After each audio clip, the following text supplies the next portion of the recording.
face before you go on. we are live. And wait, what's that? 1, 2, 3, 4, 5. That's a full house, I reckon. First time ever. Magic. How are you getting on, lads? Not too bad, yeah. Yeah. Just same old, you know. No.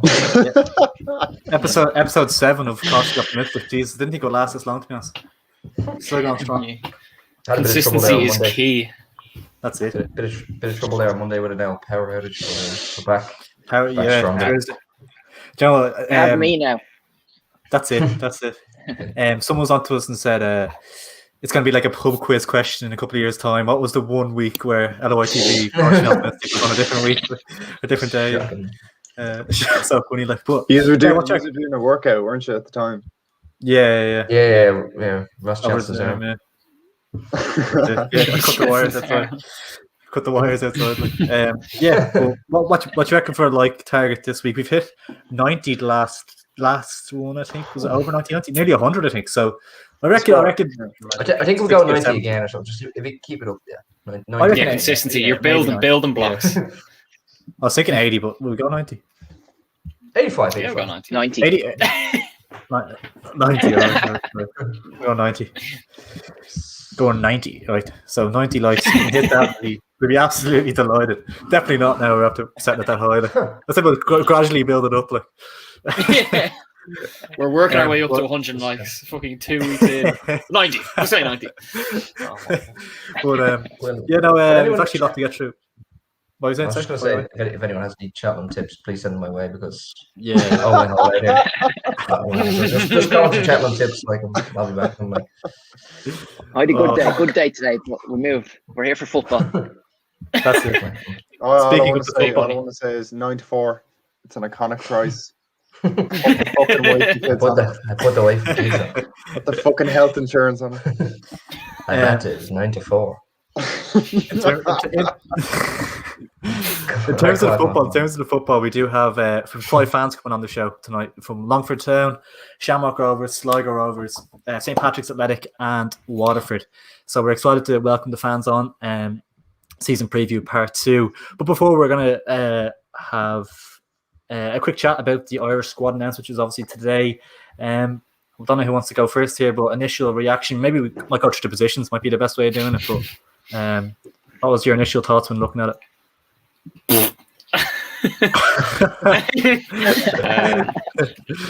Yeah, I mean, pretty underwhelming. Like, I felt like there was 1 or 2 names in there which probably didn't warrant getting in, like Ronan Curtis being in there, over Aidan McGeady and stuff. Like, probably Aidan McGeady probably deserved it just based on this season. I thought, like, recently he's been in good form, but I think overall it's kind of what we expected. Like, you know. Well, yeah, on the whole, Yeah, it's good to see Kelleher. It is what it is. Yeah, the first thing I wanted to look at is the goalkeepers. Like, you kind of wanted to see if Westwood was going to get called up, and then obviously Kelleher's in there. But I think you were saying earlier, Ross, like 4 goalkeepers is a bit worrying. Like, you just imagine Kelleher's likely to drop out or something like that, or one of them's going to drop out.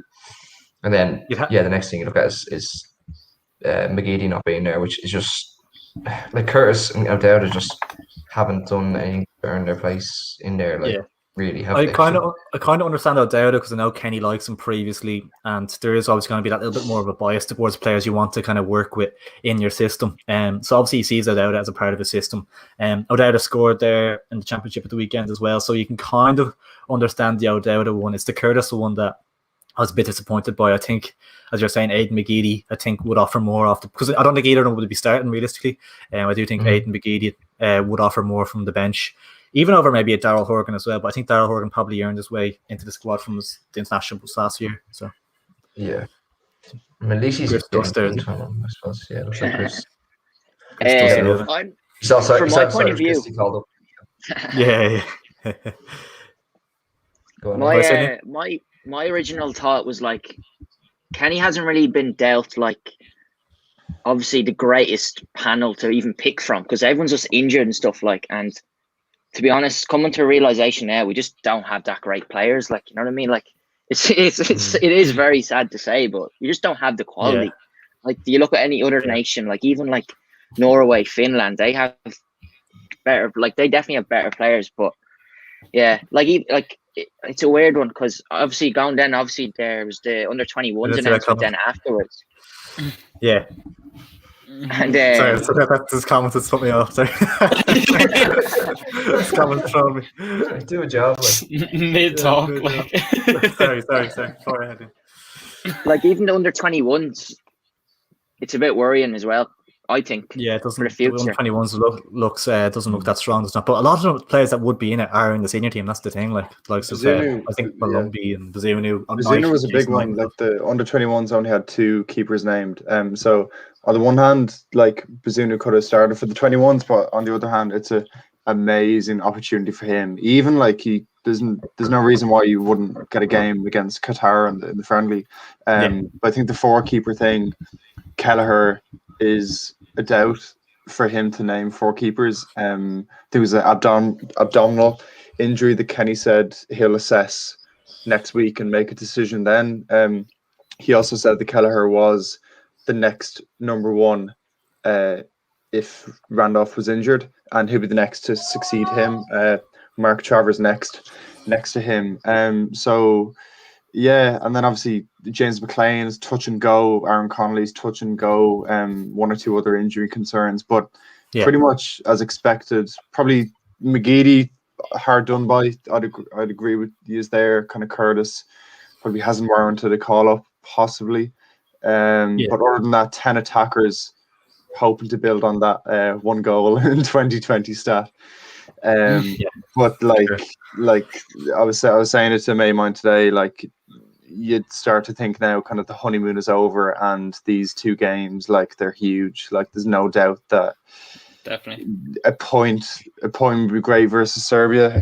A win against Luxembourg is vital. Anything less, we're kind of giving ourselves a mountain to climb, small hill to climb, you know. Yeah, for sure. I think it is a concern as well. The fact that small hill mountain. I think it's a bit of a concern. A mountain. I think it's a concern as well. And once it's finished on this, in terms of the Ireland talk, that I was hoping that Kenny might know his best starting 11 going into this year. Obviously, with the kind of the performances last year weren't that good, but I'd say he has no idea what his strongest starting 11 is coming into these qualifiers. So it's that's a bit of a worry. But I do have Kieran Burke here, I believe. We're going to start off our season preview. Kieran, how are things? Well, lads, how are you getting on? Hiya. Good to see you. How are you? Good. Thanks for joining us. Really appreciate taking the time. No worries at all. Thanks for having me on. No worries at all. You, of course, actually founded a fantastic media outlet Between the Stripes, and season 5, I believe it is, of your podcast started last week, wasn't it? I highly recommend you all go and watch it or go and listen to it. Really, really top stuff. And you do equal coverage of the Premier Division and the First Division, which we're kind of not great for that ourselves. I know your platform's really good for giving the First Division just as much of a spotlight. So I highly, highly recommend going and checking out the podcast. Well, thanks for saying that, first of all. Yeah, I think that's probably the big drawing point, the big selling point of our podcast over some of the other ones. We really do give equal coverage to both divisions. Obviously, as a Longford fan, I've got used to First Division football down the years. Thankfully, it's going to be a little different this season, but even a few people were saying to me last year when we got promoted, "Oh, will you still be covering the First Division on the podcast?" I said, "No, definitely not." But no, of course we will. Like I love the First Division. I think especially this year as well. I think it's going to be an absolutely unbelievable league. I'm really looking forward to it getting started the week after this. Yeah, obviously, the 4th place finish last year and that huge win versus Shells in the playoff. We had Dara Doyle on a few weeks ago talking about it. What was it like supporting Longford last season?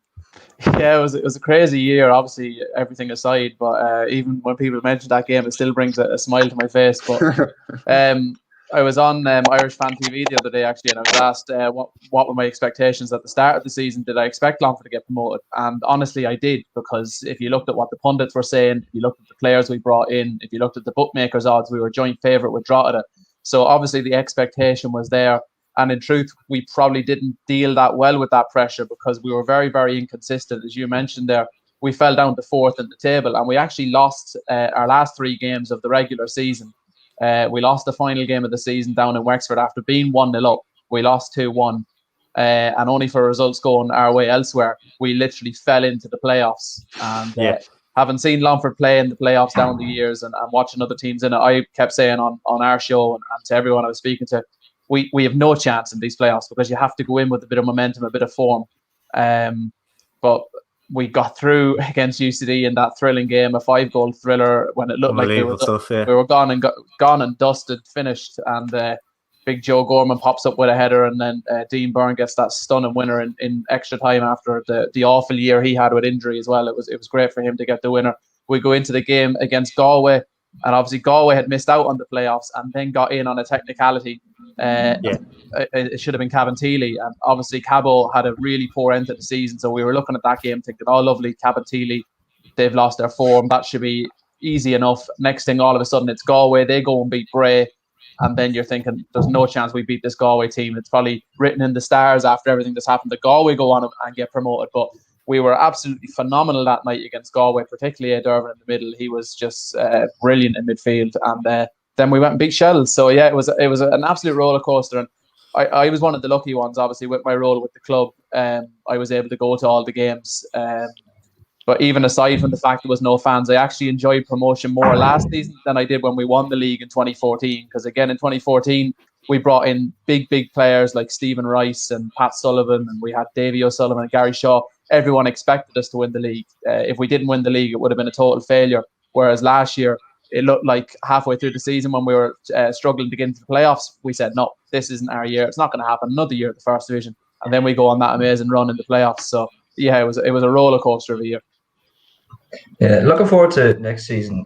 Obviously, a lot of transfer business. You've seen Callum Thompson, Paddy Kirk, Aaron Bolger, Aaron Dobbs returning, Aaron Robinson, Connor Davis, and Aaron Driscoll. Which do you think is kind of the standout signings, and what do you think of the transfer business as a whole?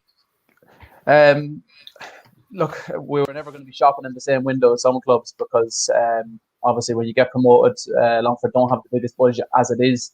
The players that are there last year, they have to get an extra few pounds in their pocket.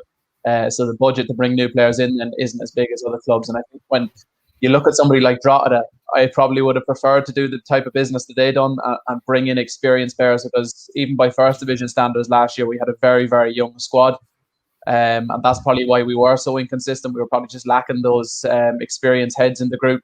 And you look at Drogheda bringing in Dame Massey, Dinny Corker and Gary Deegan. Unbelievable signings. And Darren Markey as well. I know he's a younger player, but he's quite experienced and he's a really, really good footballer. So I think Drogheda have done really, really well. But obviously the Drogs had 3 weeks ahead of us because they went up as champions, whereas we were still finishing our season. So they were able to get ahead of us in terms of signing players like Massey. But in terms of the players we brought in, I think we've brought in players with probably a point to prove. A lot of them, the likes of Connor Davis there, had a really good start to the league in the League of Ireland with UCD. Went to Derry, didn't work out for whatever reason. Went to Cork, got injured, didn't play a lot. So he has to prove himself now.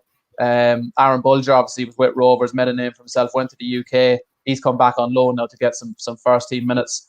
Aaron Robinson's an unknown quantity stepping up from Bluebell in the Leinster Senior, but he looks really good in pre-season. But the one that stands out most for me is Callum Thompson, because as I said, I was at the games last year, luckily enough, and in the 2 games against Bray, he absolutely destroyed us. He's quick, isn't he? Yeah. Quick, powerful. He's got a great delivery as well, even from set pieces, which is probably something we lacked a little bit last year. You can just imagine, like with someone like Gary Shaw came up there last year, that was a ready-made partnership, him out on the wing, whipping them in for Shaw. But we've got players like Rob Manley and Aaron Dobbs, both good in the air. So I'd be hoping that Thompson can be the one that really, really stands out. And I was at a press conference with Darragh Doyle a couple of weeks ago, and I asked him what was the signing that was going to get the fans on the edge of their seats, and Callum Thompson was the one he pointed to as well. Yeah. I don't think it's any secret, and we've actually said it on our podcast as well, that Longford are kind of tipped for drop. Obviously I know you have to be an optimist, but how would you genuinely rate their chance of survival, or like where would you think you would staying up? Is that the aim for this season, would you say? 100%. Even I think that even get into a playoff spot would probably be a good season. And in most years, you'd be confident enough if you got into the playoffs as a Premier team of staying up. But then, as I said earlier on, when you look at the money being spent and the quality of player in the first division, at the moment, I fancy Galway over Shells just because of the managerial situation. I know Shells have recruited really, really well. But for me last season, Ian Morris, it was a bit of a head scratcher the way Shells. At one stage, they looked like they might push for Europe, and all of a sudden, they were just in this free for all and this spiral. Obviously, things in the dressing room probably weren't great. I think everyone could see that. So maybe Hearts picked up a few results as well. They're kind of unexpected as well, I think, didn't they? Yeah, I suppose that put more pressure on Shells then towards the end, and they just caved in under that pressure. Even the day Longford beat them in the playoff final, they were awful. So I'm surprised he stayed on for this season, but they've obviously given him another chance, and the players he's brought in, that they're right to be the favourites. But when you look at someone like Galway and a character like John Caulfield and bringing in players like Conor McCormick, I think Galway are really, really good value to win that first division. But if they don't win it, Shells probably win it. So you've got Galway in the playoffs and vice versa. And then you've got really good teams like UCD and Bray as well. So to stay up, let it be avoiding the automatic relegation or staying up through the playoffs. It's going to be hard either way. So 8th place would be an unbelievable season, and 9th place, and if we stay up through the playoffs, will be a good season as well. But if we can avoid bottom spot, anything after that's probably a bonus in truth. Yeah. So then, obviously, tomorrow you have your first game against Derry at home, and obviously Bishopsgate. It's a bit disappointing the fans can't be there. Are you looking forward to it? And obviously, if there's any chance of a scoreline prediction, that would be great. Looking forward to it. Looking forward just to the league getting back. Even I've seen someone tweet earlier, I've never been so excited to sit down and watch Drogheda and Waterford. But, that's the way I'm feeling. I was buzzing for the President's Cup here last Friday, and I really enjoyed it. And now that we know we can watch the games and watch LOI, because there was that uncertainty for a long time, I was saying to people, God, it's awful if Longford go into the Premier and there's no streaming service, like it just being disaster. That's sorted now, so at least fans, they've been buying their season tickets and their streaming passes, so everyone's set up and ready to go. So I'm looking forward to it, but there's obviously that hint of sadness there that there's no fans, because I seen our media manager James Donnelly put up a video yesterday. He was doing some work in the office out of the ground, and he just stepped out onto the pitch, and the sun was shining and the pitch just looked in unbelievable condition. I was like, that's heaven there in a video. So I'd love Bishopsgate to be absolutely packed on Saturday, but that's not going to be the case. But I'm looking forward to it. I said on our show during the week, there could be tougher opening fixtures for Longford. Obviously, Derry are a really good side.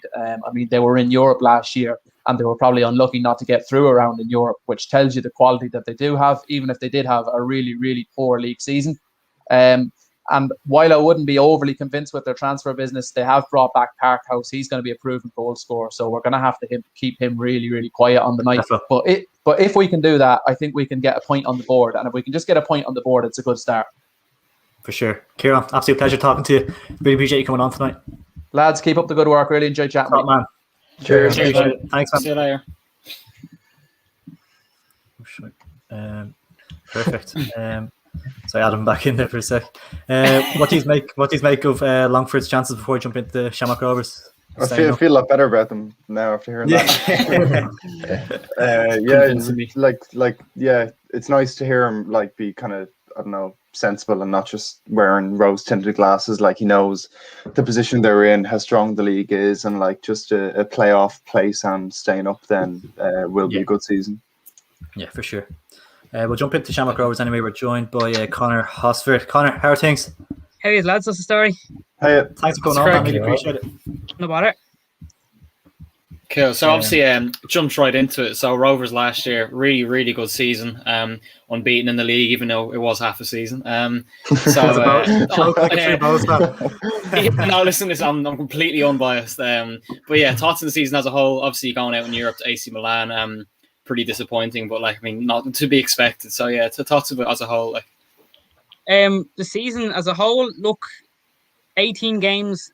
Yeah, people are gonna give out about 18 games being half a league, not a real league. Sure, we heard Pat Hooben's comments, leave him away with it. But every team had to deal with it. 18 games. Okay, they were 11 points clear at the end of it. If we went on the whole full fixture card, would they run away more? Probably. I'd say Rovers would have ran away more. Like it says, would have we know what Bows are like towards the end of the season. They do tend to drop off. It's unfortunate because I think even as a Rovers fan saying, okay, right, you kind of want Bows putting the pressure on, because it just makes for a good entertaining season when it's the two biggest rivals going tit for tat for the league. But in terms of Dundalk, we seen what they were like last season. If it went to a full 36 games, I think like do you want a bold statement from me? I think Dundalk would have been relegated. So I love it. Hot take. Trying to get the Clip that clickbait. up. Clip that up. Yeah. But yeah, like we're talking about Europe, AC Milan. Like let's be honest. How often do you get AC Milan or a team of that caliber in the second round of Europa League qualifying? Yeah, stop. Like they're playing United tonight, and they're probably tipped to win the competition. Do you know, like, and to go out 2-0, and it wasn't a weakened AC Milan team. Like it wasn't a weakened AC Milan team. Yeah. It was, it was a full strength team, and to only go out 2-0, that's I'm proud of that. Like, because we gave him a bit of a scare as well. Like Aaron Green, he made Donnarumma work. So look, I'm never happy to go out of Europe in the second round, but to AC Milan in the fashion that we did, you nearly take it, Yeah. But I'm looking forward to Europe this year now, because obviously we have the conference league. So I think now if Rovers win their first game of the Champions League qualifiers, they're in for a long summer of European football. It's going to be a long summer of European football. It's like another bold statement for me that Rovers will be playing European football in knockout stages come the winter time. That's you can class it out wherever you want, but they will be playing European football. They will be playing European football of some sort, and I'm confident in saying that. Yeah, it goes without saying that massive departures, but just how big of a loss is it losing Jack Byrne and Aaron McAnuff in the same season? Jack Byrne, look, it was a big enough loss, but we all kind of knew he was going to move on. Stephen Bradley done an interview with the Tales from the East Stand podcast there, I think it was only a couple of weeks before Jack did leave us. And he said, to quote him, he said it would be a sackable offence not to plan with and without Jack Byrne. So, Stephen had the plan. Jack, the club were prepared for. Aaron, not so much. Now, I'd be lying if I said I wasn't disappointed. Because he was a massive impact in us winning the league. The fashion that he went in, look, it's not ideal, but it's unfortunate. It's just the way things are in the league. It's when a team across the water, it doesn't matter who they are, the 9 times out of 10, the player's going to bite at it. Now, look, to be fair to him, he's already become a fan favourite at Hearts, and he's only played a couple of games. Probably the worst part of it all for me is the fact that the Hearts fans have stolen our song. That breaks my heart.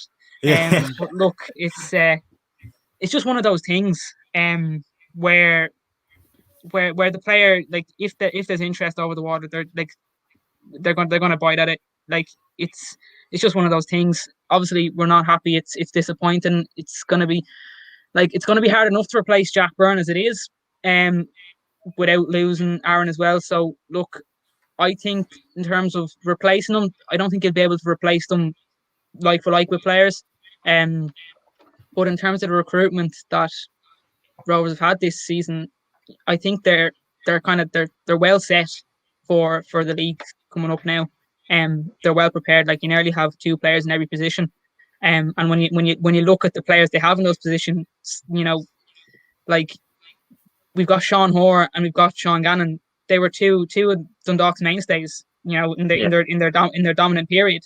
And it's not as if they've dropped off in level, or they're getting on with age. They're still at the peak of their game, They're fine, that's massive.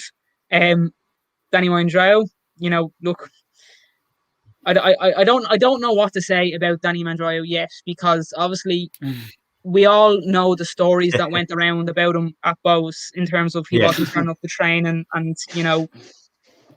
like, it all depends on what type of, what Danny you get on the day. Like, but I'm confident in saying again, like, if there's anyone to change the attitude he has, it's Stephen Bradley.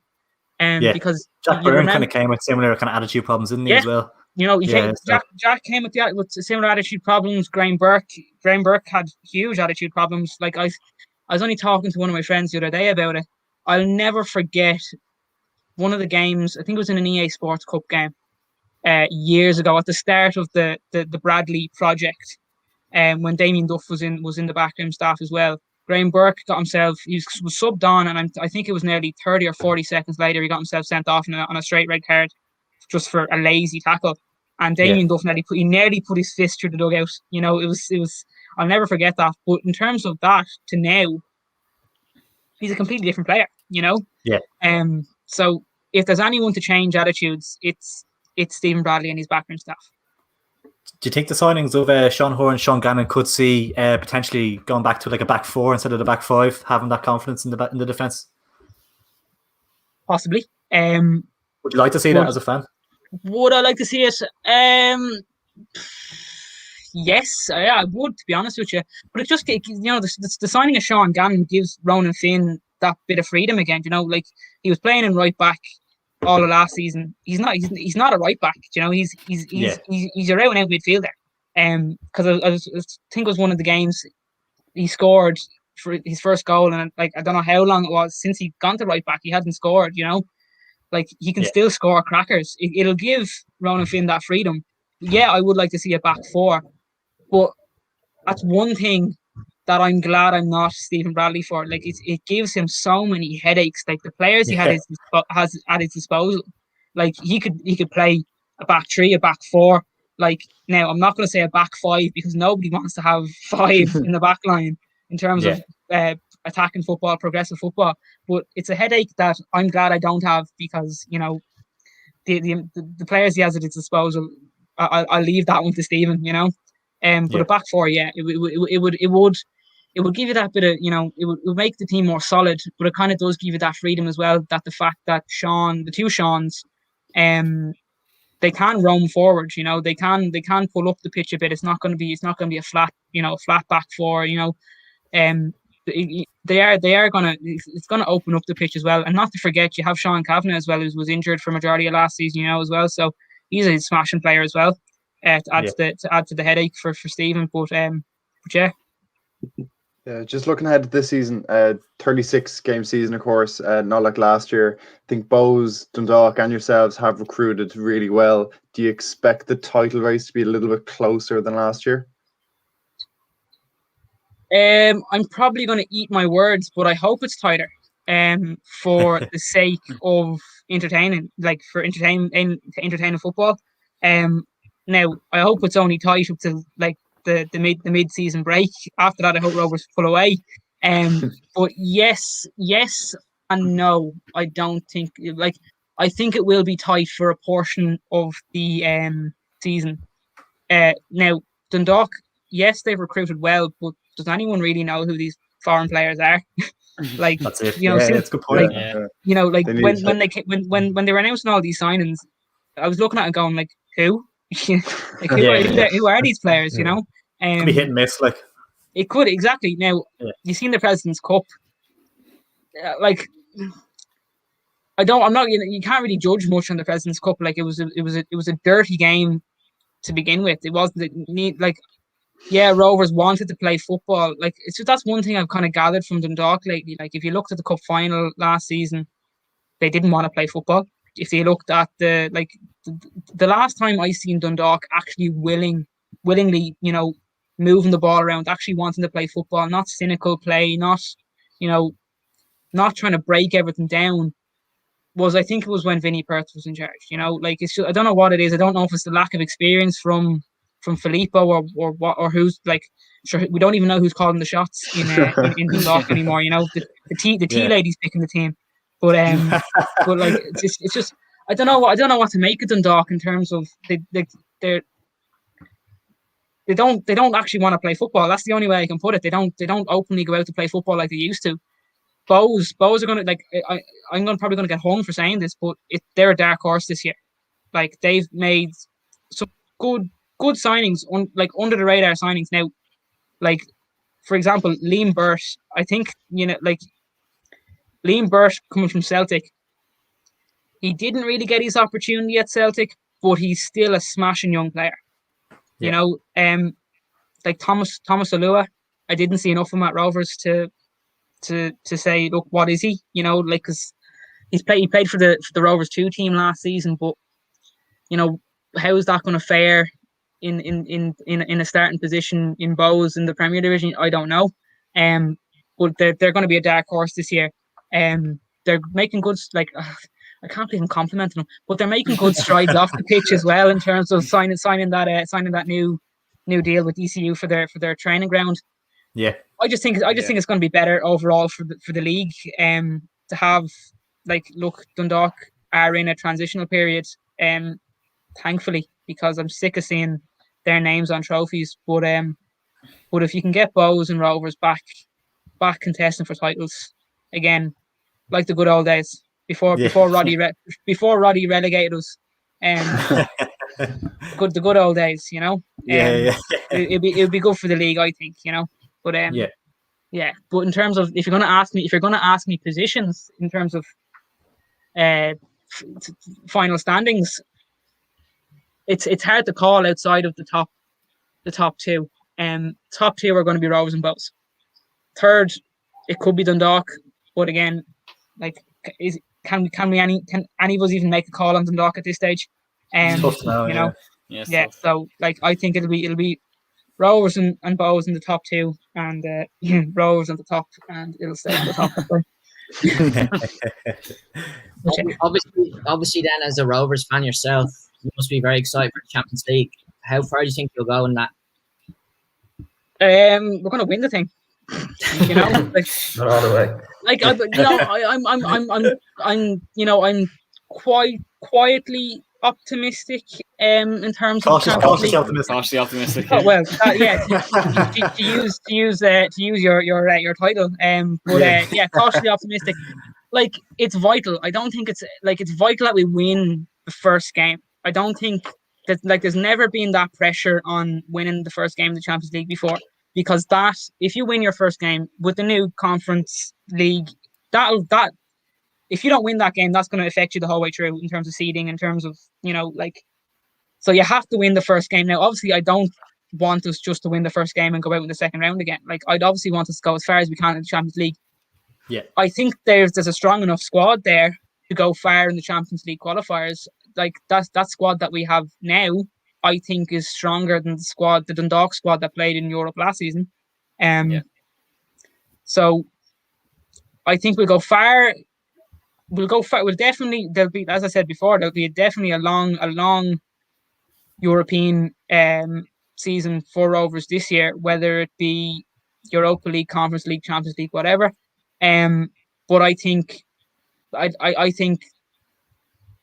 we'll go far in the Champions League qualifiers, but I'm, as I said, cautiously optimistic about qualifying. I don't think, like, there hasn't been an Irish team qualifying for the Champions League, you know, so I don't know if the squad is quite there yet in terms of Champions League qualification, but you never know. It's been expanded. The Champions League has been expanded, so it's I don't know. Is that kicking in this year, or is that the season after? I think it might be the season after. I think. Okay, right then. If it was this, like, you know, that gives more of an opportunity for weaker teams to get in. But I think they'll be playing Europe. They'll go far in the Europa League. If, like, I'd probably say Europa League group stages, but it'll probably fall down to how far they go in Champions League in terms of where they go into the Europa League. I don't think we'll go for it won't be group stages for Champions League, but I think we'll be playing European football of some sort. Perfect. Connor, top man. Really appreciate you taking the time. Perfect. Well, cheers, lads. Anytime. Cheers. Really appreciate it. There's no sign of the Sligo Rovers fan. So that ran over a little bit, but there's no sign of the Sligo Rovers fan. Give him another minute or two maybe, but here he is, I think. Another minute now. Manifesting it. Yeah. Here we go. Nathan, how are things? Well, lads, what's great? What's the story? Well, all right. Grand. Because obviously then, last season you had a very, very good restart to the season, and you've ended up finishing fourth and getting a European place. Any thoughts on that? And great season. Like, wasn't expecting that the way we started. Look, obviously with COVID, then things, you know, stopped. And after, I think the most important thing was when we bet Derry 2-0. because that really kicked us off on a run. Then we got a good run of games then. Yeah, for sure. Yeah. Sorry, I was saying we saw a couple of players actually left the club. Sorry, I can hear myself there, I think. Can I? A couple of players left the club. Big one being top goal scorer Ronan Coughlin to a kind of a rival for European football as well to St. Pat's. So that must be a big blow. Yeah, massive loss. It's a pity he didn't stay. I would have loved to see him and Romeo back again. I think if he stayed, I think honestly we would have pushed for top 3. But look, no player's bigger than the club. That's it. Yeah. And obviously, obviously them leaving the club had a good few incomings. Signing Greg Bolger, Robbie McCourt, Jordan Gibson, and Walter Figueroa as well. So are you happy with the squad's looking? Are you confident for this season overall? Yeah, look, Buckley's done great recruitment. He's brought in a good experienced player. Obviously, Bolger, massive signing, great experience. Also, Jordan Gibson looks good in pre-season. Good nippy player. Yeah. Figueroa as well had a good season with Derry, so yeah, overall looking good. Also, Robbie McCourt is a good player as well, and also Horgan. Yeah. What are the kind of ambitions for this season? Do you think? Maybe just remain in that top 4, or do you think you maybe crack into the top 3, as you were saying? Look, I don't want to get carried away, but if 4th again, I'd happily take, no bother. Like, Europe is massive to us, if we get 4th this season again, and then we keep building, and then hopefully get into the top 3, then it'd be great. Like, for sure, for sure. There's you start off the season with a home game to Dundalk. Obviously, they've recruited a lot of new faces over the season. It's hard to know how they're going to click yet. Do you fancy yourselves picking up a opening day result against them? Look, it's Dundalk. There's still a good few players with them, like decent players. So we'll just have to see on the day. Like, I think we've had a good pre-season, and Dundalk bet shams obviously in the President's Cup. So I think overall it'd be a hard game, but it could be down to a goal or two. For sure. Yeah, for sure. As you're saying there about Ronan Coughlin, I think Figueroa coming in, that they can build that partnership up with Romeo Parks up front. Can that be successful for Sligo, or will it be one or the other in the formation that you play? Well, I don't know. Buckley, I think he's changing it this season to 5 at the back, and then 3 in the middle, and then 2 up top or something like that. I think De Vries and Parks will start up top, because obviously De Vries had a decent season last year. I think him and Parks up top will be good. Yeah. Another striker coming up to the ranks is Johnny Kenny. A lot of people talk about him at the moment, 17 years old. I'm not sure, you probably haven't seen much of him just yet, but have you heard much about him? Yeah, I know him well. Yeah, he's good up and coming player. Look, he's top scorer in his underage league, and he scored 5 pre-season goals. Would I play him against the Dog? I would start him if he's in good form. Like, nothing to lose first game of the season. I'd throw him in just to see if he's ready. Yeah, for sure. Nathan, top man. Really appreciate you coming on. Sound, thanks, lad. Cheers, Nathan. Lovely stuff. Lads, I think only 2 years had Sligo coming, was a 6th in the league. Yeah, it's going to be interesting to see, because it's such a tight, small margins between like 6th and 4th, isn't it? So be interesting to see how they end up. Yeah, I would definitely would have had them a bit higher up, I think, just the way they've been building over the last couple of years and stuff like that. Obviously, last year was strong end and stuff like that. I definitely consider them maybe keeping in the top 4 there. Yeah, it's just tight because there's so many teams. Like that's what I was saying. It's between there's a few teams like Derry, Saint, Pats, Sligo. Like I think for when we did the predictions video, we are all it's a toss up between them three really. Like it just depends how the new signings fit in, really, isn't it? Like so, definitely. There's a lot of teams there that could just drop down to the bottom half. Like the likes of Pats you mentioned there, like Waterford as well. So last season, obviously not too bad, but they could easily just go down this season or something, because you just don't know what their team's going to be like. So Pats could go down this season. I'll introduce the Pats fan. That seems like a good time. I said bottom half. Oh, John. Keith, how are things? All right, Paul. You well? Can you hear me? Story. Can hear you. Yeah, perfect. Yeah. Very well. Good stuff. Yeah, I was listening to himself there, and I thought he was tipping Pats to go down possibly. So not a chance. Yeah. I'm sure everyone's aware, but give a quick shout out to Irish Footy Vlogs class YouTube channel. I'm sure everyone knows it already, but make sure to go over and subscribe if you haven't. Obviously, you remain neutral on your channel yourself, Keith, but you're a Pats fan. You can see by the top you're wearing. What were your thoughts on last season, and what's kind of the general consensus amongst fans on Stephen O'Donnell? Yeah, last season was a strange one because we only had a half season. And to be honest, a lot of Pats fans were actually very disappointed with last season. But I kind of expected it from a personal point of view. I just think in the last couple of seasons, there's been a bit of a dressing room issue at Pats. And I'm not sure the culture hasn't been right at Pats either. That comes from, obviously, Buckley's last couple of years in charge. And then Harry Kenny came in. To be fair to O'Donnell, I can't give a proper opinion on O'Donnell because he hasn't had a full season. He came in at the back end of 2019. He had, 7-8 games. And then last season was kind of like a half season. And they also had a situation where they missed a couple of games. So they didn't play for about a month because of the COVID situation. They were actually picking up a head of steam. And after the month they came back, they kind of lost that a little bit as well because they're kind of playing teams that had been playing matches. So that's the difficulty there. I do like what he's done in the window, I have to say, because the last few seasons I would have been pessimistic, but I'm a bit more confident this season because I think he's bringing in the right characters. He keeps talking with the right characters, players with the right dressing room spirit, etc.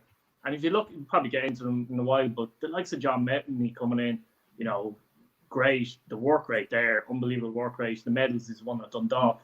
The likes of Paddy Barrett, another one. I don't see too many passengers there for the first time in a long time, so I'd be quite happy with that and quite confident they could nick a European spot, despite the fact that they finished fifth. Rob. Obviously, losing Luke McNally to Oxford and Roy Feely to Bolster. What do you think about them losses? How much will that affect you this season? I don't think it's too bad, to be honest. Like Luke McNally, they couldn't refuse because they got a fee for him. Basically, he could have went for a free next season, for example. I do like him; he's a very good player. But Barrett and Bone coming in, the good leadership traits as well, I think covers that a little bit. You can't really stop the likes of Luke McNally from moving on, in my opinion. Like, he is a very good young player. He did make a few mistakes last season as well, to be fair, but he was striking up, I have to say, good partnership with Lee Desmond. But more importantly, they kept the likes of Lee Desmond and Benson and Forrester and Lennon, who's really come on the last year, I have to say. Lennon's really looking like a player in the last year. Yeah, definitely. Obviously, you've been really busy in the transfer department. Ronan Coughlin, John Mountney, Sam Bone, Alfie Lewis, and Yaros from Liverpool. I was chatting to Paddy Barrett last week after his time away from the club, and he was really excited for the season ahead. What do you make of the transfer window? No, very happy, as I said, with the transfer window. I think Ronan Coughlin's actually an excellent signing. He's not going to score a lot of goals, though. Some people think he's going to score 20 goals this season or whatever, but he opens up space, he creates chances, and I think, with the likes of him, Billy King and Mashy Smith in the team, the likes of Forrester and Benson, I think they look a bit more fluid than they have done the last few seasons. They haven't had a striker since Chrissy Fagan retired prematurely, actually. It's very difficult in the League of Ireland to replace Chrissy Fagan, to be fair, but they've gone through a lot of strikers, Drennan and it's Martin Rennie last season. Georgie Kelly was a major disappointment. Gary Shaw at one stage as well, wasn't it? Gary Shaw as well. They're all good players in their own right, but didn't really fit into Pats. I think with Coughlin, he's a footballer. He comes deep. He creates spaces. It means your wingers can get in behind as well, like the likes of Billy King. He's a very good player, by the way. He's kind of a Firmino type, isn't he, a little bit? What's that?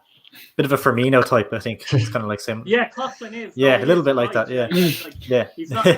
You're right. He's a very good player, but he's not a great goal scorer. Yeah. But him coming in, I think, will add more goals to Pats, if you get me, because I think the others around him will score more goals because of him as well.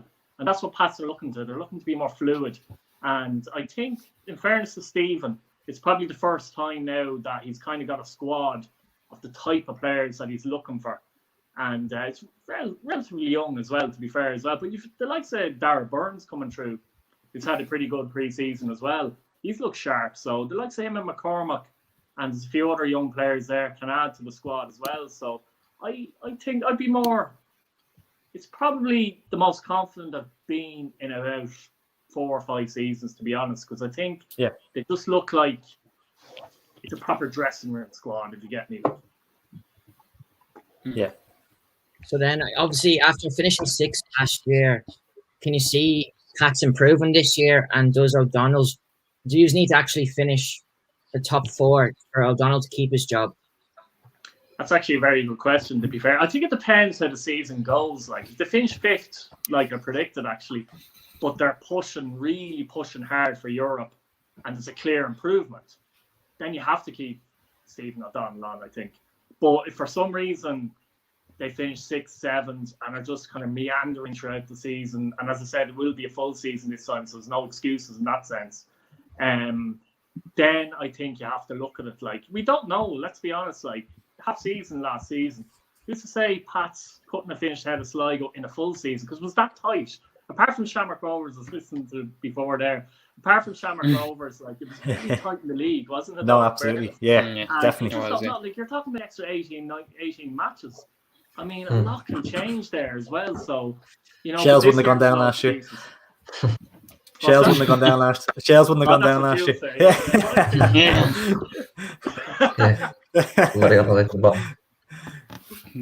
So I just don't know really. Yeah, it's gonna be a tight one. First game of the season, obviously trip away to the champions Shamrock Rovers. Are you confident? Can we get a scoreline prediction, perhaps? Yeah, I actually tipped them to win 1-0, Pats, would you believe? And I won't be the Pats fan that necessarily goes for Pats kind of a thing, like, you know what I mean? But I just have a sense they can get a result here, because I think I watched Rovers against Dundalk, and I thought Rovers still looked a bit unsettled, if you like. You know, the midfield combination for me wasn't right. I thought Mandrew struggled on the day, and McCann was okay. But if you take Jack Byrne and McAniff out of the League of Ireland side, I mean, it's very hard to replace those players. Pats look a bit more settled as such. And last year, in fairness to Pats, were the only team who actually didn't lose the Rovers, funnily enough, as well. So it's a type of match where Pats will go and get a result. It's going to be difficult, don't get me wrong, but I think they're capable of nicking a result here and might surprise a few people. It's a tough one, but I'm going for them to win 1-0 here. Interesting prediction. Keith, as ever, an absolute pleasure to get you on the channel. Thanks so much for joining us tonight. Thanks very much, guys. Enjoyed it. Cheers. Top man, really appreciate it.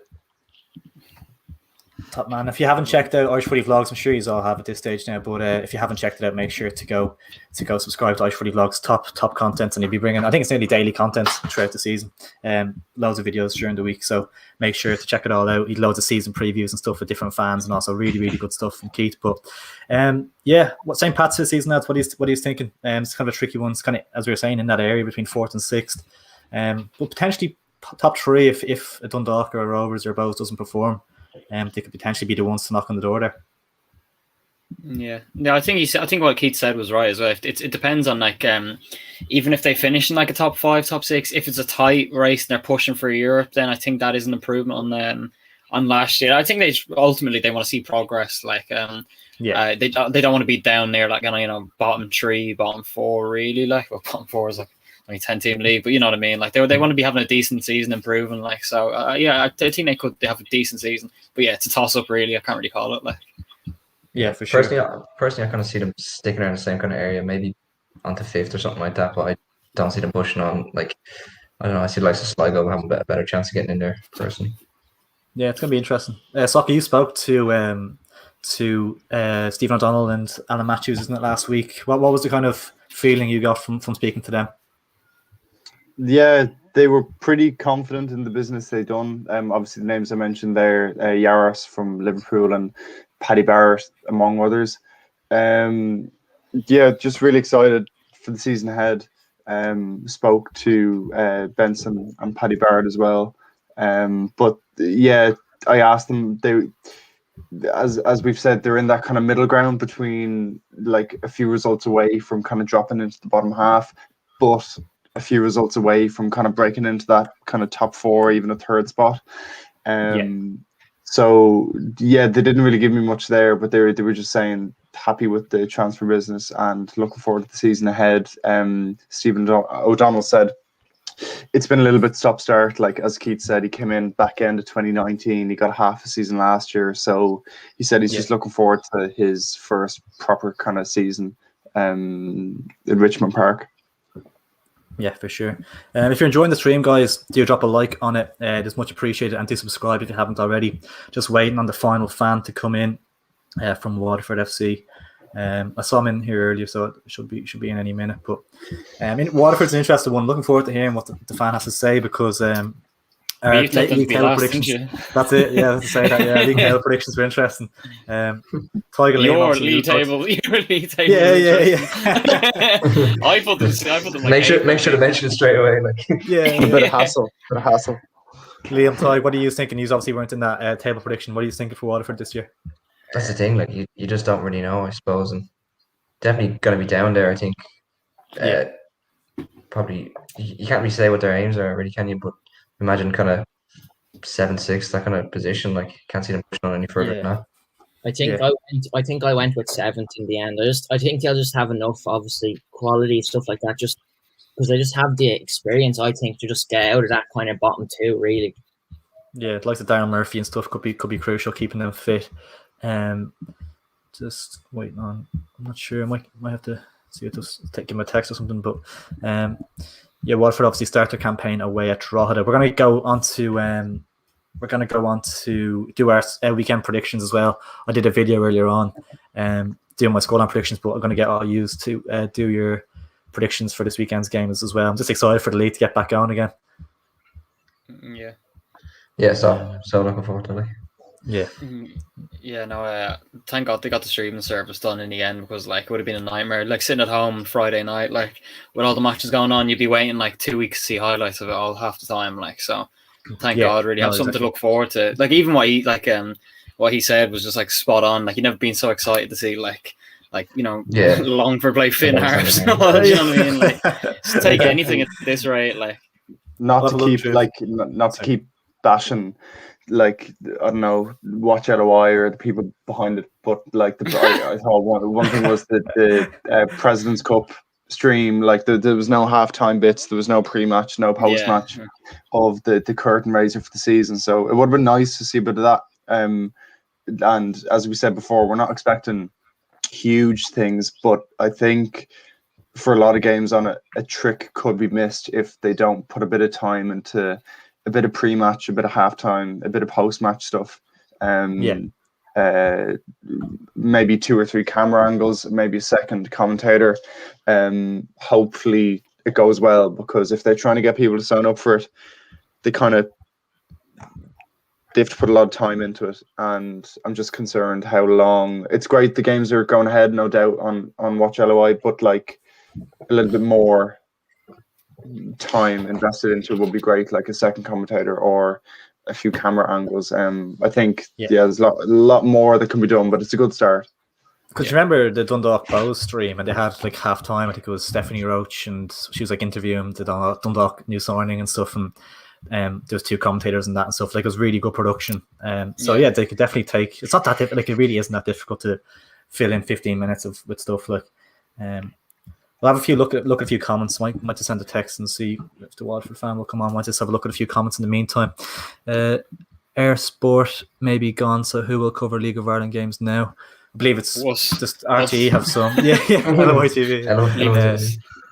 Saki, you probably have the right information there, but it's RTE and Watch LOI, isn't it? That's basically it, isn't it? RTE are showing, I think it's 60 games, so that's like a game every weekend or 2. I think the Pats Rovers game tomorrow night is live on RTE2. Watch LOI will have every Premier Division game up until the summer, and then it's been looked at.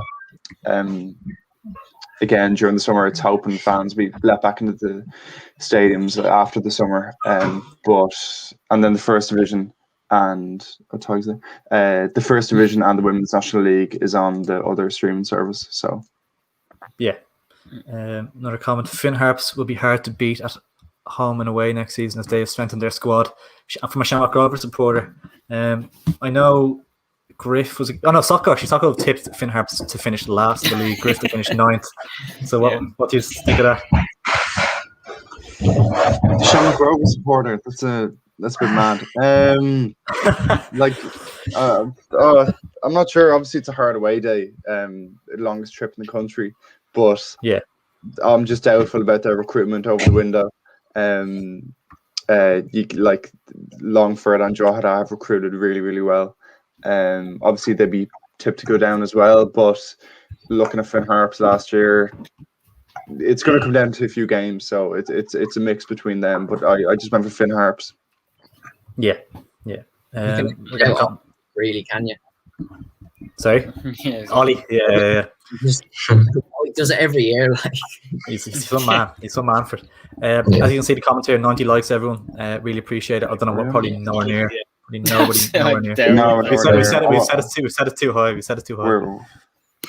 I'll check We're less than a fifth there. Shoot for the star. That's it. Yeah. Oh, no, you shoot for the moon. Even sorry, what's the shoot for the moon? Land among the Even if you stars. miss, you'll land among the stars. That's the old saying. On 19 likes right now, so yeah, if you just like flip that around, it's 91. So That's only 9. Alua has been unreal for some pre-season. I'm excited to see what Alua's like, because Stephen Malone is injured, I believe, as well for the start of the season. So he could have a big part to play, Alua, and could really get an opportunity. Obviously, didn't really get a chance at Rovers, so surprised when to see him leaving them and going, because he is supposed to be a really, really good young player. So Rovers could come to rue that one. The signing that Dundalk made at international level, respect, to be honest. Just because you don't know a player doesn't mean they ain't bad. That's very true. I think the Rovers fan was on. He was kind of saying that like you don't know who these people are, but yeah, some of them are international level. But at the same time, none of us has ever seen them play, so I kind of get what he's saying. Like you don't know if they're gonna be at this like the League of Ireland level, or they're gonna be a bit above it or a bit below it. Like Yeah, for sure. It's also worth saying like international level for like the Faroe Islands, Latvia. Like, do you know what I mean? It's not like they're playing for Argentina. Like, not to be disrespectful, but like you're not going to sign Messi, Griff. Do you know what I mean? No, I'm just saying international. It's international level, but like, Bo's signing Messi. Like, I don't think that's just say apologies to our Faroese listeners and Croatian listeners. It's no disrespect to the people of Latvia. Honestly, I'm a big fan. Just gone down from 14 to 12 likes, like the last. I've just unliked this. Recently, though, he was like, it was about Eric Dyer. He was like, just because he's an international level player doesn't mean he's a good player and stuff like that. So I kind of see where Griff's coming from. Yeah, just because he's an international player for Faroe Islands doesn't mean he's a bad player. Reverse psychology. Eric Dyer in the England squad. Jesus Christ. Dyer selection. Obviously for the Shamrock Rovers fan, you still got 200 grand for Aaron McAnuff.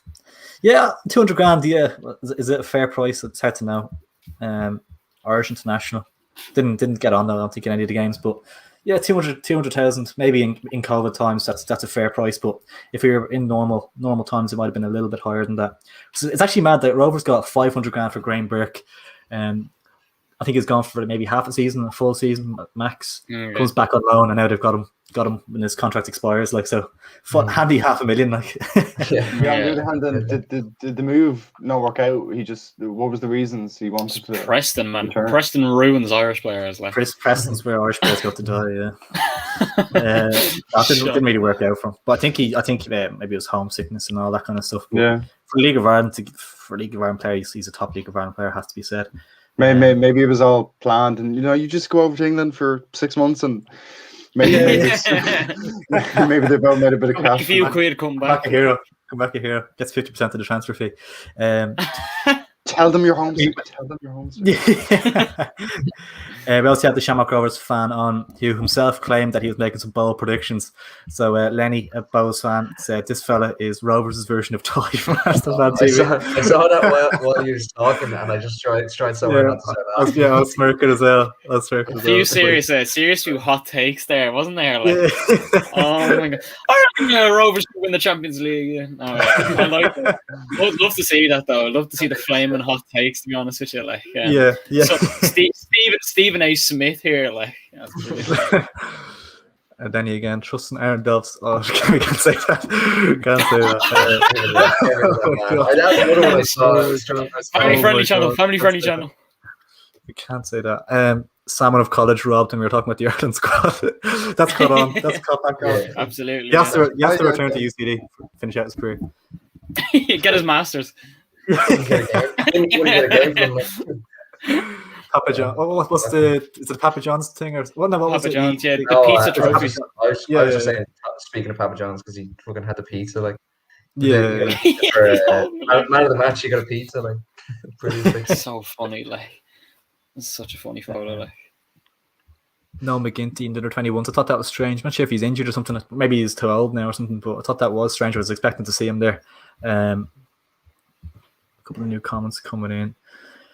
Brexit now in place. Does it make it imperative for League of Ireland players to have proper coaching structures in place with Shamrock Rovers, Kevin Zeffy and Rob Heffernan's son heading to Italy? Yeah, definitely. It's been in the news a lot the last few months that the rule now, like Irish players can't go over to England until they turn 18. I think as far as I know, the FAI is still in talks to try reverse that rule, I think, which wouldn't really be in the best interest of the League of Ireland. So on the one hand, it creates the need for there to be a load of investment in you look at probably Rovers is the only kind of elite level academy in the country, League of Ireland wise. Bo's obviously linked up with Kevin, so that's probably one as well, I'd say. Bo's just too, the link up, yeah. Probably two, Derry too. We were talking Declan Devine there. So maybe that's 2 or 3 out of 10. It's not, not exactly great. So, and that ties into the whole Stephen Kenny project, if you want to call it now. Like, investment is needed to bring League of Ireland academies up to scratch, so that players are up to a certain level when they do move on to England. Whereas in the past, if a player turns decent at 15, 16, they're sent over to England straight away, and that decreases the level of the academies here. So hopefully the rule will remain, and over the next 5-10 years, we'll see loads of investment in the League of Ireland academies. Yeah, for sure. Definitely. Player of the season, so it's obviously a prediction. Looking for a prediction. You're looking at the likes of maybe Michael Duffy, Graham Burke, Chris Shields, maybe if Dundalk win the league. Trying to think. Bashionary, yeah. Outside shout. Dawson the void of ideas. You're probably looking at Michael Duffy, especially with Jack Byrne gone. Step up to the plate, really. Especially if he wants to get into the Ireland team. Absolutely. Ali Coote is some signing for Bowes, was class for us last season. That's from a Waterford fan. It's kind of gone a little bit under the radar because I kind of forget about that sometimes, that he has gone to Bowes.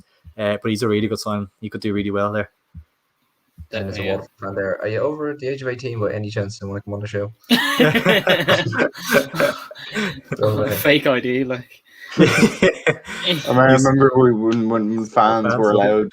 When fans were allowed to go to stadiums, we had a few fans on, and you'd have a kid come over, like, "Oh, can I go on? Can I go on?" And you kind of be saying, "Is your mom or dad around?" Yeah. So funny.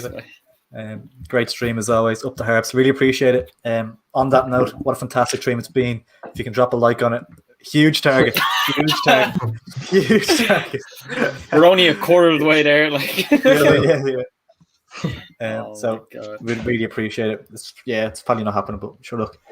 Shoot for the moon. That's it. Man among the stars kind of thing. Who do you think is actually in charge? How are you, Liz? How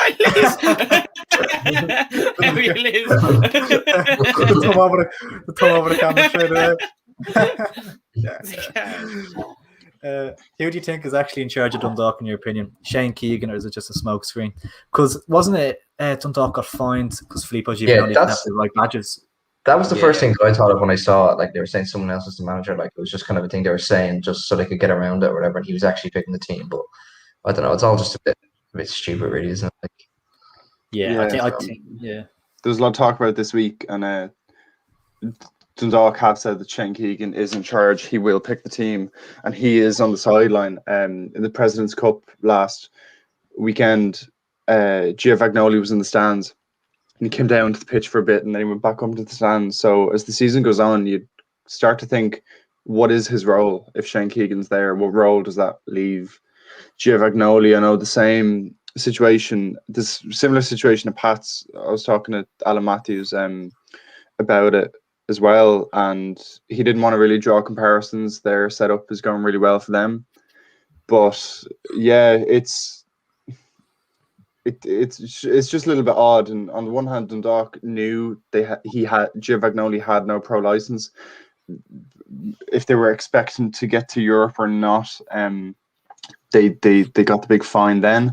And obviously there's a bit of clarity this week with Keegan confirming that. But yeah, it's just a bit odd, I think, you know. Isn't it? It's so harsh to like punish like minnows, let's say minnows, for like overachieving and getting to Europe, and then their manager not having the right badges or something, like finding them loads of money. Like it's just so stupid, isn't it? Like, I think wasn't there like a achievement, like. Yeah, exactly. And wasn't it a similar fine for like a team that had like racist fans as well? It was like the same amount of money as a for a fine. I think it was less or something like that. Ridiculous. So stupid. Like I'm pretty sure as well. Pirlo for Juve didn't have his coaching badges. I'm pretty sure, and he just like Juve was like they'll just pay it because it's like it makes no sense. Like, how are you going to punish a team whose income is like you're one of the top 10 clubs in the world basically, like, and then you're going to punish them the exact same way for a club who can barely half the time like has to know every single year how they're going to pay their players, like, you know, it makes no sense. Like it's so inconsistent, really. Like, I don't know. Yeah, you're a bit of a joke, like. Let's all hope Siobhan Madigan doesn't get a game this year. I'd rather listen to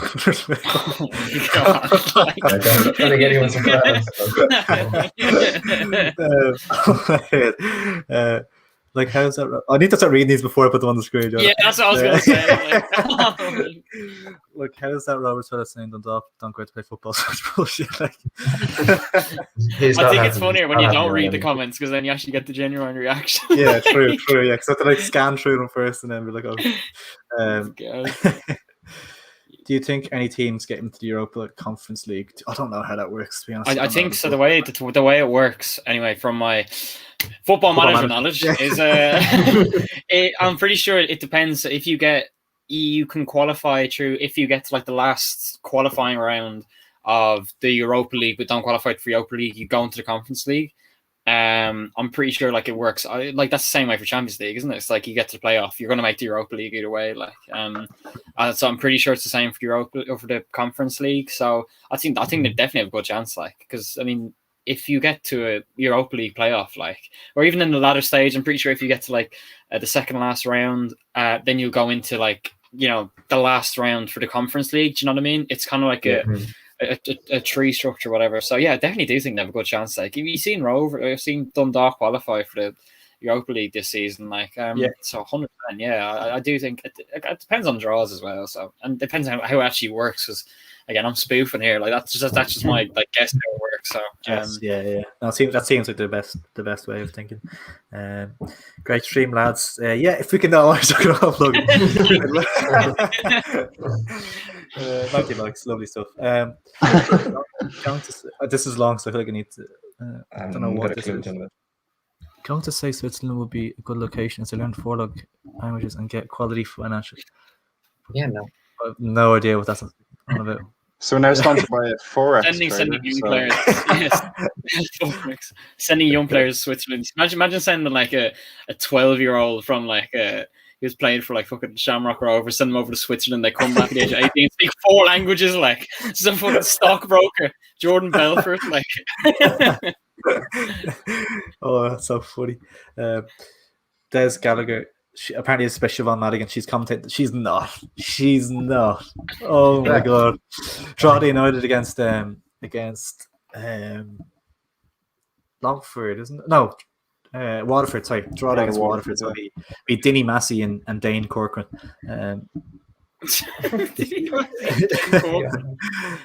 If you lose the Europa League playoff round, you drop into the conference groups. That's what you were saying, wasn't it? Yeah, there we go. Football manager paying off me, man. What can I say? That's it. There's a couple of good teams in that potentially, and it's you can actually go like a decent way in it as well. You feel definitely. Thoughts on Treaty United? Best luck to them for the season ahead. That's what my thoughts on them. Limerick. Yeah. I swear. There's a good piece went up in the 42 today. The title of it, "We had 3 days to get a team together." The story of how a new Irish football club was born. It's a really good read if anyone gets a chance to have a look at it. But yeah, like after a year or 2 absence, it's great to have football back in Limerick, and like if not all Limerick United supporters will be supporting Treaty. We were talking to Mark about it. In between him dropping in and out, and he was really looking forward to it too. So yeah, good news. Yeah, for sure. Dundalk rated the worst team in Europa League history as didn't win any games. But I assume loads of teams have done that. Like, to be fair, but like look at Mould and Arsenal too. Like last 16 or whatever. Like did Mould get through as well? Yeah, they finished it off. Did they? Sure. I think so. No, I think we're pretty sure they lost the first leg anyway.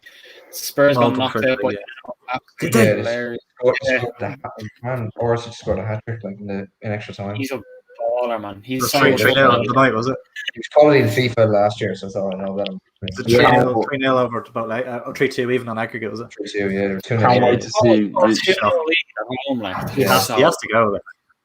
He has to go. Matt Doherty wasn't playing. They lose 3-0. Yeah. Matt Doherty can't start ahead of Coleman. He can't. Not a chance. He can. Oh my god! After his performance against Arsenal, man, he got turned inside out by Smith Rowe. Bang average player, like he was wasn't right. Like, yeah, well, like he got turned inside out by a bang average player, like. No, he didn't. He got a sick card of FIFA though. There. Matt Doherty did. Former MLS and MLS All-Star and Valencia midfielder Wilfred Zahiba. I think what he means there is that he's going to Dundalk. I think. Yeah. The next comment down says it is. Yeah. Just saying his name. That's all. Yeah. Sorry, set the sign for Dundalk. Yeah, that'd be an unbelievable.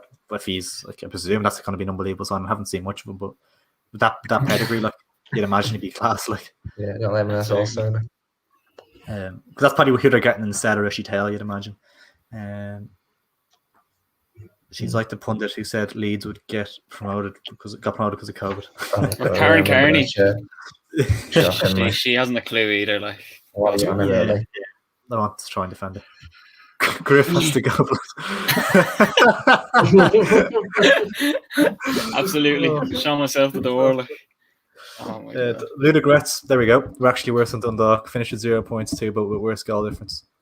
We're fighting about who's the worst. Levels to this game, Ludogorets. We'd probably I'll say we just jump into our Game Week 1 predictions then, because I don't think this Waterford fan is coming. I think Waterford are going to go bottom. I think Waterford are going to get relegated. Not the league. No doubt about it. Oh, so 1 second. First game of the season, draw versus Waterford, 6-0. 6-0 draw. I'll just try to send it to him again, actually. Nothing happening from. To be fair, I mean, we have got pretty lucky in the fact that we've done 2 episodes and like every single one has gone off like without a hitch, like until the last one, like, do you know what I mean? So we've done pretty well overall, I think. Yeah, fact. Last one here is seeing any update on the Kieran Lucid All Ireland League plans? Soccer? Not that I'm aware of. No, haven't seen much about it for a while.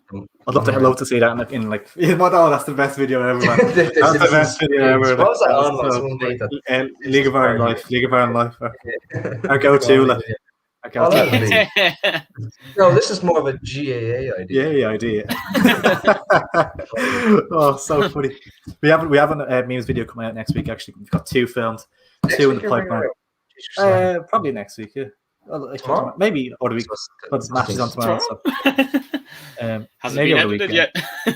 Haven't looked at it. Haven't touched it. Sunday. But yeah, before we go into our Game Week 1 predictions, let us know your weekend predictions as well. But before we do it, if you are enjoying the stream, make sure to smash the like button. Getting close to 90 now. Getting closer. Getting closer. So, don't give our predictions until you get 90 likes. We need it. We'll wait all night if we need to. We'll start off with the first. Actually, yeah, we'll go Drogheda Waterford. Newly promoted Drogheda coming into it. And it's actually a class touch in a real serious note about the Head in the Game park they renamed their stadium to for the mental health. I think it's like an awareness thing that was set up, whatever. So it's class to see them rename the stadium to that, and they're playing host to Waterford, who bit of an unknown quantity. In fairness, what are you thinking for that one? Kind of I don't know, kind of. I fancy Drogheda. Hard to say. Yeah, Drogheda obviously promoted this year. Waterford, I don't think they've done well transfer wise. Drogheda on that promotion bounce possibly. It'd be even enough, but I'd probably say Drogheda. Well, actually, John, we'll keep track of every prediction. We'll keep like a league or something. We'll pick like home, away, or a draw. Trout cautiously optimistic. We'll do it on cautiously optimistic. So Sokka's gone Drogheda. I'll agree with him. Liam, who are you thinking? Drogheda, yeah. Just because the Waterford fan didn't show up, so I'm going Drogheda. Yeah, he didn't not show. He's trying to get it. Nah, he didn't. Nah, he's chatting shit, mate. He didn't want to do it. Back to it. Oh yeah, no, I still think Drogheda are going to win that one. I was personally going to go with them. Chris? Oh yeah, I'm going to go for a draw because nice. yeah, Different. Just something I like. Yeah, Um, it could be a tight one. by the way, Sheedy has to goblet.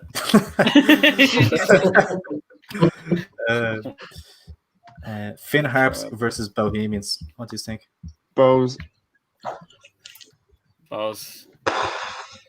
Yeah, I'm going draw. I was thinking of going with draw as well, but no, I'll go with Bows win. Go to Bows win. Lima. Bows.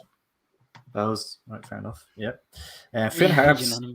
Got a load of Finn Harps fans commenting on our stuff recently, and a couple of them are quite sensitive, I have to say. A lot of them are really, really sensitive. Like, it's a fellow on Twitter. I won't say his name right. Did you see it? I think Socky saw it as well. And Griff. What was he saying? He was like, it's not the fellow called Telecom, is he? No. That's different. But yeah, no. What was it? It was like giving out about us putting Ollie Horgan in 6 on the manager list and saying, I don't know, it's just giving out. Us. And then, but where else? Like, I agree. No, I agree with you completely. Like, I don't know. Like, I think that's fair though, isn't it? Like, I mean, 6, like, they scraped last year, like pretty much. He's a good manager, and he's a good manager. Yeah, resources. Like, there's just so many great managers in the league. Yeah. And no, John, another one was as well. It was like, you're calling Finn Harps a yo-yo club. They've only gone down once. It's like, so they've gone up, they've come back down, and they've gone up again. What's the concept of a yo-yo? Like, what is the concept of a yo-yo? Like, they always say, I thought they got relegated twice instead of once. Yeah, like, they're just predictions. Like, they're not fucking. It's not gospel. So like, don't lose any sleep over it. It's not that exactly. But yeah, I am going for a Finn Harps draw, so don't give me too much stick. And most of Finn Harps fans are bang on as well, just one or two. Longford, Newport Longford playing host to Derry City.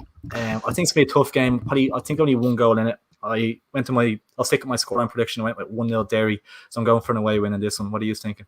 Just about though. I say draw. Yeah, I'd say Derry, but it'll be tight. I'd say it depends. Like Longford, like the thing about like the League of Ireland in general is you don't really know what you're going to get at the start for a lot of it. So yeah, it could be an interesting one. Like I've tipped Derry to do well enough this season now, so I'm going to go for them. Yeah, I think it's tough. Yeah, I was considering going for draw, but I'll go with a Derry win. I'm gonna go for a draw myself. Longford's first. Yeah. They'll be buzzing to get going. So yeah, they could. I think Bionny, I don't give me much in it. Sligo against Dundalk, which should be a good game. That's kind of a tough one to predict, but I think Dundalk will do it. I'm almost inclined to go for a Sligo win here, just for a crack. I'm gonna go.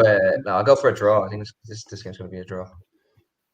It's hard to call. Like, we don't know how Dundalk's new signings are going to click. Sligo playing at home, have done good business in the winter. I'd say draw, probably. Yeah, I'd say Dundalk win. I thought they'd look good in the President's Cup. The game played as well, so yeah, it's just this thing, a bit of game time. That's a good point, actually. Yeah, that's a good point. So, but listen, I'm going to go to draw anyway. You went Sligo. What? You went Sligo, did you know? Yeah, no, I said draw. I said Michael Sligo. Oh, sorry, yeah, draw. Okay, fair enough. Draw. That's everyone, is it? Yeah, for that. Limo just. Limo's toast, is he? Oh, he's back now. You know what? I'm gonna go for Sligo. My Good friend Greg. Abrasion. Oh, here we go. Actually, I think we have the Waterford fan. Last minute. Happy days. Oh, lovely. Oh Martin, God. I think God, he I should be think there. I hope he's there. I think hopefully we can get him in. Don't know if he can. Hi, Martin. Don't know if you can hear us. Hello, Martin. He's frozen. He's frozen, is he? Martin. Martin Clune. That's exactly what I'm thinking. We were talking about that the other day. Like, What a show, man. Lingy.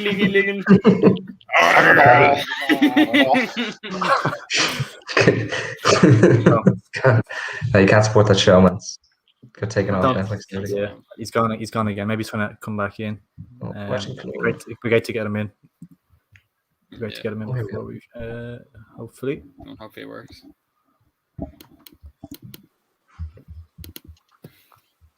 Hello, Hi, sorry, I don't Martin. know. There we go. Yeah. My Wi-Fi there. Sorry. How are things? Hi, how are you doing? Thanks so much for joining us. Good. Really appreciate you coming on the show. Yeah, no worries. Delighted to be here. Nice one. Obviously, Martin, the fifth place finish last year, losing out on the last day to Finn Harps, the last day of the season. What's your thoughts on last season overall? Last season, do you know what? We lost a lot of players during the year, but we had it was in our own hands. We could have qualified for Europe. We I think we threw away games. We were 2-0 up against Dundalk away from home. 10 minutes to go. Drew 2-2 with them. We were 2-1 up with 5 minutes to go against Finn Harps at home. Got beaten 3-2. Drew 0-0 with Cork City. On Cork were bottom of the league at the time. We still had a chance.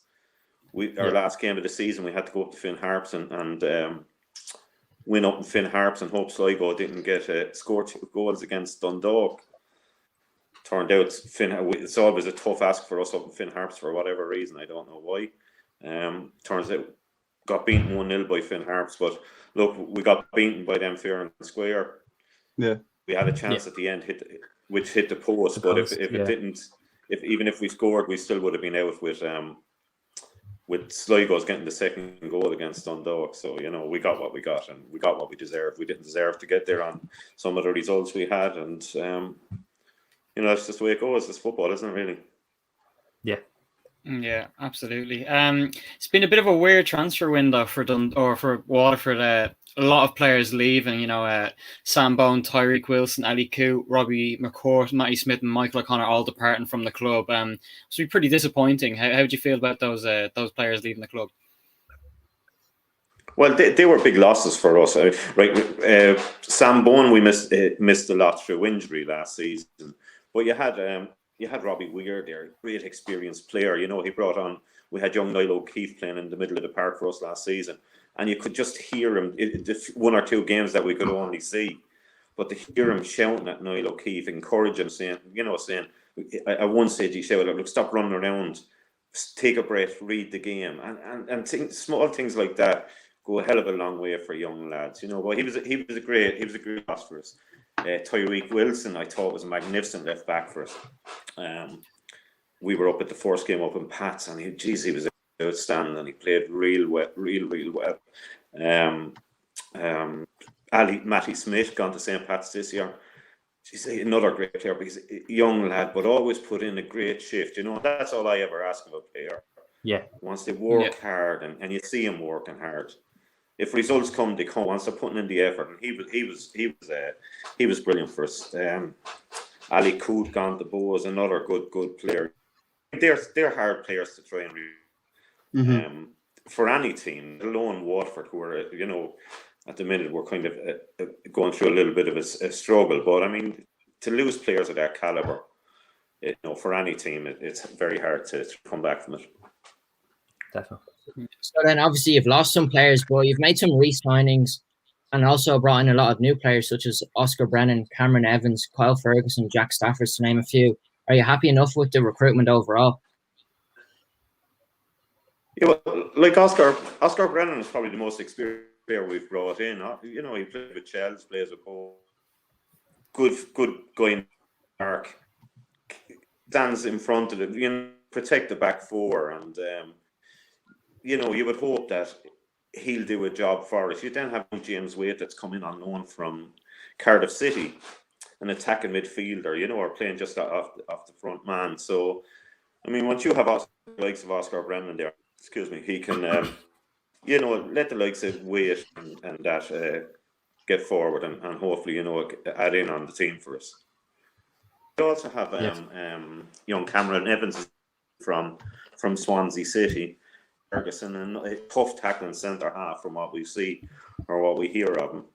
You'd be hoping they can do a job for you, but they're all very young lads, you know, 18, 19, 20-year-olds, and we're at not that we're at Nottingham, but it's people will see that they're young fellas. There's not a lot of experience there. But I tell you, we have Brian Murphy on goal for us. In my opinion, he's the best goalkeeper in the League of Ireland.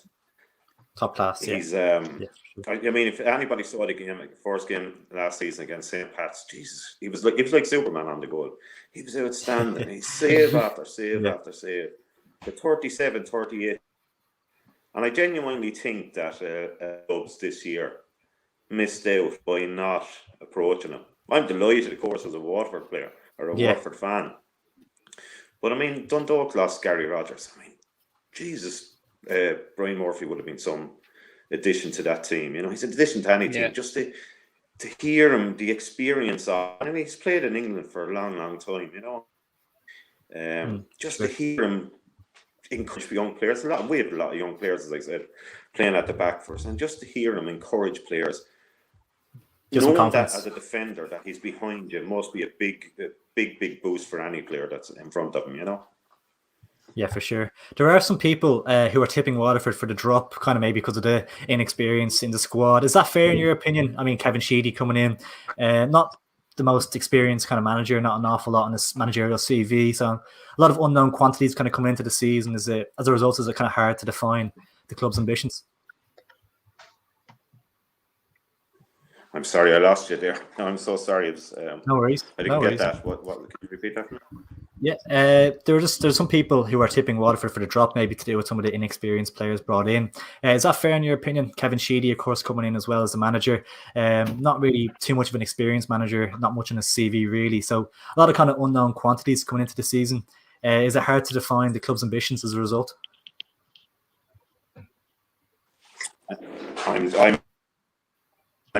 I haven't got a thing of that. I really apologize. No worries.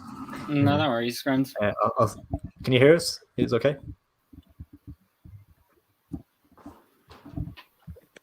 Not sure. You able to hear us, Martin? Tricky. Sorry. I'm struggling now with you. No worries. No bother.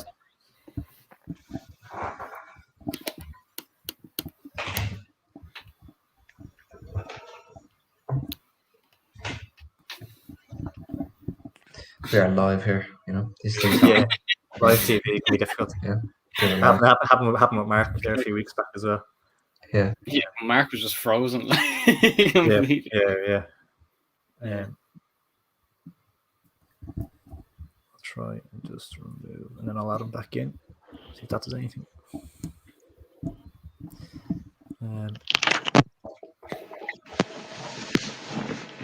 Socko striptease. Socko stripping. Getting the kid I'm hot in here, man. It's dropped.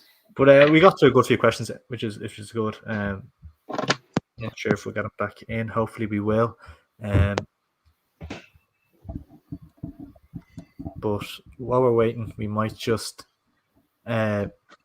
do our final prediction. Wait, let's try this now once more. Because one more game to get through in terms of our predictions. Let's try this one more time. Thanks for sticking with us, guys. Appreciate it. We hit 90 likes. Hit 90 likes and shit now. Oh my God. We'll just go through our final prediction for the Shamrock Rovers St. Pat's game. Keith, of course, was predicting a St. Pat's win in that one, which would be a bit of a shock, so to speak. So I've gone with Rovers as my prediction anyway. Yeah, I think that's fair. I'll go Rovers as well. It's kind of the safe bet, I think. Go Rovers. In their arguments there, they were pretty strong against Dundalk last weekend. So, yeah, probably fancy Rovers, to be honest. Yeah, I'd back the Rovers win as well. I think myself if I was a betting man, but I'm not. Speaking of which, if anyone has any Cheltenham tips, they're not for me, but just if anyone has any Cheltenham tips, send them in. They're not for me, but send them in. It'd be a full house here at LOITV then. That's going to be Rovers win. Happy days. That's the first one I think we fully agreed on. And knowing us will probably be the fucking one that doesn't go that way. Yeah, definitely. I'm not sure if we should stick it out and wait for Martin, or I think we might just wrap it up potentially. I think we'll probably just finish up. Does anyone want to do our weekly check of the likes? Have we hit? I'd say if we've hit like 30, we're doing well in terms of being on course. Like I'm feeling we want to hit 35. 35. That's all right. Come on. Yeah, Come on. Oh, here's my That's it. Have we got him? One last chance. One last try, even say. Yeah, see if we can try. Go on, Mark. Only 2 questions Go on, to Mark. get through. Last chance you. Mean Tig, so get to finish it. So season start tomorrow. Lovely stuff. Here we go. Hello. I'm very sinister. The Dark Knight's Martin Callum.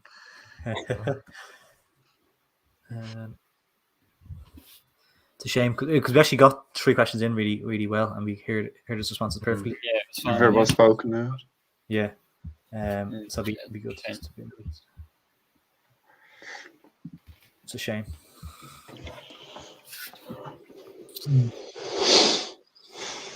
Right. No, Martin. Not sure if that's actually does anything. Removing and adding him back. I don't mind. It's not. I think it's the white. Turn it off, turn it back on again. That's the Irish way of trying to fix this problem. Like, I think we probably just give them some flat 7-up. We got him on for trading. So in terms of that, I think I'm happy enough to. We got him on for the three pretty main questions we wanted for him. So that's good. If you did enjoy the stream, do really, really appreciate it. If you can drop a like on it, much, much appreciated. As we're saying, 35. If you get up to 40 before the stream ends, and eventually we will potentially hit that 90 mark. You just never know. Yeah, fingers crossed. Oh, wait. Beating the dead horse. One last chance. Hello. What's up? Hi, lads. Hopefully you can hear me. There he is. There we go. Yeah. Got him. Can you hear us? I hope you aren't cutting the back off me now.